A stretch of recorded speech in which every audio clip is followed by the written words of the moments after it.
السلام علیکم۔ پاکستان کے سابق کپتان شعیب ملک کا کہنا ہے کہ بابر کو صرف ایک کھلاڑی کے طور پر کھیلنا چاہیے۔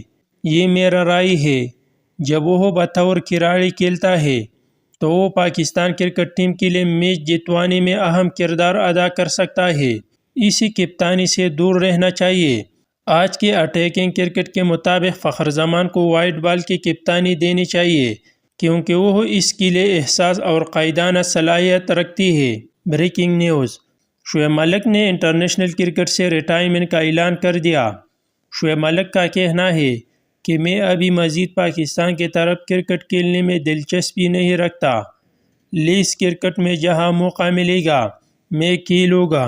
پاکستان کے سابق فاسٹ بالر محمد اصف کا کہنا ہے، مجھے آج تک سمجھ نہیں آئی کہ بابر اعظم کپتانی کے پیچھے کیوں بھاگ رہے ہیں۔ بابر اعظم پاکستان کے بہترین بلے باز ہیں۔ ان کو اپنے بیٹنگ کے ذریعے پاکستان کو میچ جتوانی چاہیے۔ پتہ نہیں بابر اعظم کپتانی کی وجہ سے سیاست میں کیوں آ رہے ہیں۔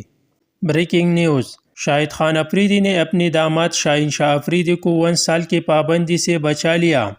شاہد افریدی کی فون کال کے بعد پی سی بی کا شاہین افریدی پر پابندی نہ لگانے کا فیصلہ۔ ذرائع کے مطابق شاہد افریدی نے پی سی بی آفیشل کو شاہین افریدی کو سزا نہ دینے کی درخواست کی اور تینوں کرکٹرز بابر اعظم، محمد رضوان اور شاہین افریدی کو بٹھا کر معاملات سلجھانے اور وارننگ پر بات ختم کرنے کی تجویز دی، جس کے بعد پی سی بی کا بھی شاہین افریدی کو وارننگ دے کر معاملات ختم کرنے کا فیصلہ کر لیا ہے۔ پی C B chairman Mohsin Naqvi نے آئی سی سی کو واضح پیغام دیا ہے کہ چیمپئن ٹرافی 2025 کے سارے میچ پاکستان میں ہو گئی۔ کوئی ہائی بریڈ ماڈل ہمیں منظور نہیں۔ بھارت کو پاکستان میں لے کر آنا پاکستان کی نہیں بلکہ آئی سی سی کی ذمہ داری ہے کیونکہ یہ ٹورنامنٹ آئی سی سی کی زیر نگرانی ہو رہا ہے۔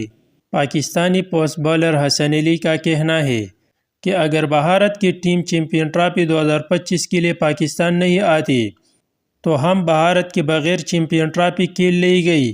بھارت کی جگہ لینے کے لیے بہت ٹیمیں ہیں۔ بھارت کے نہ آنے سے کرکٹ رک نہیں جائے گی۔ شاہد افریدی کہتے ہیں کہ وراٹ کوہلی اگر پاکستان آئے گا تو انڈیا میں جتنی محبت اسے ملتی ہے اس سے کئی زیادہ پاکستان میں ملے گی۔ بریکنگ نیوز: سوریا کمار یادو کو روہت شرما کی جگہ بھارتی کرکٹ ٹیم کا نیا T20 کپتان مقرر کر دیا گیا ہے۔ پاکستان کے سابق کرکٹر باسط علی کا کہنا ہے کہ میں آج پٹھان بن گیا ہوں۔